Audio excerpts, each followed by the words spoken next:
بسم اللہ الرحمن الرحیم۔ السلام علیکم، ویلکم ٹو سعودی انفو، اور میں ہوں محمد کبیر۔ یہ ایک مصری شخص ہے محمد ایوب نامی۔ اس نے جوازات سے سوال کیا کہ اس کا پرمننٹ ویزا ہے، اس کی وائف بھی پرمننٹ ویزے پر سعودی عربیہ میں ہے اور وہ چھٹی پر ہے۔ چھٹی کے دوران مصر میں رہتے ہوئے ان کا بچہ پیدا ہوا ہے 2 ہفتے پہلے ابھی، اور ان کی چھٹی ابھی ختم ہونے جا رہی ہے۔ تو اب وہ کیا کریں؟ کیا ان کا ویزا بچے کا ایئرپورٹ پر آ کر لگ جائے گا یا کیا اس کا طریقہ کیا ہے؟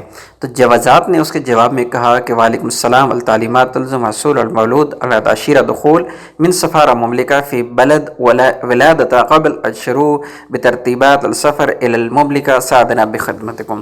انہوں نے اس میں کہا ہے کہ آپ اپنے ملک میں جو سعودی سفارہ ہے وہاں پر رابطہ کریں، بچے کا پاسپورٹ آپ وہاں پر لے کے جائیں اور وہاں پر بالترتیبات، انہوں نے یہاں کہا ہے کہ اپنی ترتیبات جتنی بھی وہاں پر آپ کا پروسیس ہے وہاں پر کمپلیٹ کریں اور اس کے بعد آپ سعودی عربیہ کا سفر کریں۔